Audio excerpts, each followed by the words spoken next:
रेवाड़ी में नए अस्पताल की फाइल कहां तक पहुंच गई? हरियाणा के स्वास्थ्य मंत्री आरती राव का बड़ा बयान सामने आया है जो मैं आपको बताने वाला हूं। लेकिन राव इंद्रजीत पर वादा खिलाफी का आरोप लगाने वाले ग्रामीण आज भी धरने पर बैठे हैं। 3 महीने पूरे हो गए। 17 जून से धरना शुरू किया था और आज 17 सितंबर हो गई है, लेकिन अब तक हुआ क्या है? अस्पताल की मांग को लेकर लगातार धरना चल रहा है, समर्थन भी लगातार मिल रहा है, लेकिन अस्पताल की फाइल पहुंचे कहां तक है?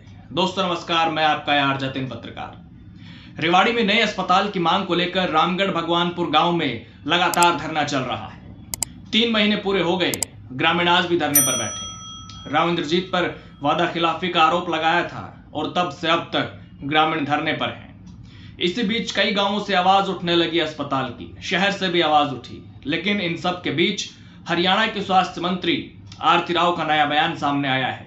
सबसे पहले ये सुनिएगा, फिर आगे बात करूंगा। नई अस्पताल की फाइल बन रही है और बहुत जल्द आप सभी को मैं खुलासा कर दूंगी एक बारी जब सब कुछ हो जाएगा। नई अस्पताल की फाइल बन रही है और बहुत जल्द आप सभी को मैं खुलासा कर दूंगी एक बारी जब सब कुछ हो जाएगा। तो आरती राव रेवाड़ी आई थी मंगलवार को। यहाँ पर उनसे एक सवाल हुआ अस्पताल के संबंध में, तो उन्होंने कहा कि नए अस्पताल की फाइल बन रही है, जल्दी इसका खुलासा किया जाएगा। वैसे कहा जा रहा है कि स्वास्थ्य विभाग पुराने अस्पताल की जगह ही संभावनाएं तलाश रहा है। मीडिया रिपोर्ट्स के मुताबिक आरती राव कह चुकी हैं खुद कि हम अस्पताल को लेकर कोई विवाद नहीं चाहते हैं, इसलिए पुराने अस्पताल की जगह ही नए भवन पर पीडब्ल्यूडी विभाग से रिपोर्ट मांगी। वहां से हरी झंडी मिली तो तुरंत इस पर काम शुरू कर दिया जाएगा। चूंकि अब पुरानी जगह को इसलिए इग्नोर किया जा रहा था क्योंकि वो लो लाइन एरिया है, लेकिन अब किसी भी विवाद से बचने के लिए ऐसा संभव है। लेकिन अभी तक अस्पताल की इस दिशा में क्या क्या हुआ है उसका खुलासा जल्दी हो जाएगा। हालांकि धरना स्थल पर लगातार समर्थन भी मिल रहा है। अभी 14 सितंबर को कांग्रेस सांसद कुमारी शैलजा रेवाड़ी पहुंची थी कांग्रेस के शहरी जिला कार्यालय का उद्घाटन करने के लिए, तो उन्होंने रामगढ़ भगवानपुर गांव में जारी धरने को अपना समर्थन दिया। वो धरना स्थल पर पहुंची, उन्होंने ग्रामीणों की मांग को पूरी तरह से जायज बताते हुए इसे विधानसभा में उठाने का भी आश्वासन दिया। कुमारी शैलजा के समर्थन से जो वहां पर धरने पर लोग बैठे हुए हैं उनमें उत्साह देखा गया। शैलजा ने कहा कि हमारे अन्नदाता धरने पर बैठे हैं, जो हुआ ऐसा नहीं होना चाहिए था, वादा खिलाफी हुई है, समस्या का हल क्यों नहीं निकाला जा रहा? इसका हल सरकार को निकालना चाहिए, ये सरकार की जिम्मेदारी है। उन्होंने कहा कि सरकार अपनी आंखें खोलें, कहीं ना कहीं ऐसा कार्य किया जाए जिससे सब संतुष्ट हो। दरअसल रेवाड़ी में 200 बेड का सरकारी अस्पताल बनना है, जिसके लिए रामगढ़ भगवानपुर गांव ने फ्री जमीन देने का प्रस्ताव दिया। गांव के लोगों का कहना है कि केंद्रीय राज्य मंत्री राव इंद्रजीत सिंह ने आश्वासन दिया था कि रेवाड़ी शहर के लिए वाटर स्टोरेज प्रस्तावित है, उसके लिए भी जमीन उपलब्ध करवा दो, दोनों चीज बनवा देंगे। गांव ने वाटर स्टोरेज के लिए 10 एकड़ जमीन की रजिस्ट्री जन स्वास्थ्य विभाग के नाम करवा दी, लेकिन अब अस्पताल दूसरी जगह बनाने पर बात चल रही है और गांव के लोगों ने राव इंद्रजीत पर वादा खिलाफी का आरोप भी लगाया था। यहाँ तक कि एक कथित कॉल रिकॉर्डिंग भी वायरल हुआ था जो राव इंद्रजीत और रामगढ़ भगवानपुर गांव के सरपंच प्रतिनिधि अनिल के बीच का बताया जाता है। उसमें सब कुछ साफ साफ कहा गया है।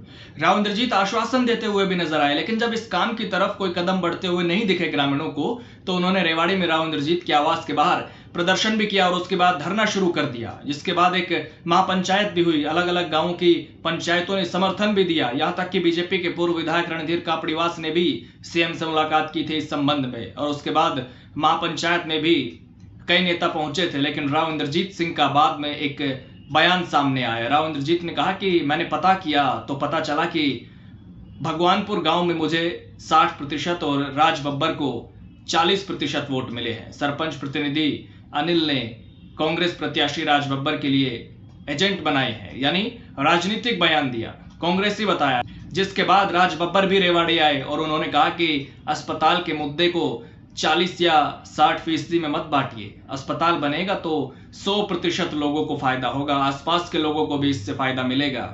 जन आंदोलन को सपोर्ट करना चाहिए जो स्वास्थ्य और शिक्षा के लिए चलाया जा रहा है। उन्होंने कहा कि अगर कथित ऑडियो रिकॉर्डिंग सही है तो उन्हें अपने वादे पर कायम रहना चाहिए और भगवानपुर में ही अस्पताल बनवाना चाहिए। केंद्रीय राज्य मंत्री राव इंद्रजीत का उन्हें मेरा वोटर बताकर अस्पताल नहीं देना ये गलत बात है। उन्होंने तंज कसते हुए कहा था कि राजा साहब के सामने तो सीएम तक की जुबान नहीं हिलती, वो जो चाहते हैं वो करवा लेते हैं, मगर अब बेटी से मत हारिए। राज बब्बर ने आगे ये भी कहा कि राव इंद्रजीत सिंह का परिवार देश में शायद ऐसा पहला बीजेपी का परिवार है जिसके पास केंद्र में भी मंत्री पद है और राज्य में भी कैबिनेट मंत्री का पद है, उनमें दम है, वो रेवाड़ी में 4 जगह भी अस्पताल बनवा सकते हैं। वो 6 बार के सांसद है, वो चाहे तो सब कुछ कर सकते हैं। यानी अस्पताल पर सियासत भी चरम पर पहुंच गई, लेकिन धरना स्थल से आज भी यही आवाज आ रही है कि हम अपना हक लेकर रहेंगे।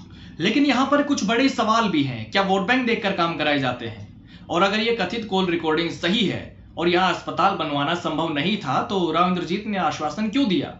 एक सवाल ये भी है, अगर पुराने नागरिक अस्पताल से अच्छा कोई विकल्प नहीं है, अगर यहीं पर 200 बेड का अस्पताल बनाए जाने की संभावनाएं तलाशी जा रही हैं, तो स्थिति यहां तक पहुंची ही क्यों? यहीं बनाना था तो जगह जगह तलाश क्यों हो रही थी जमीन की? इस विवाद को पहले ही कंट्रोल किया जा सकता था, या फिर जो विवाद अब पैदा हुआ है उसे कंट्रोल करने के लिए ही पुराने अस्पताल की तरफ देखा जा रहा है?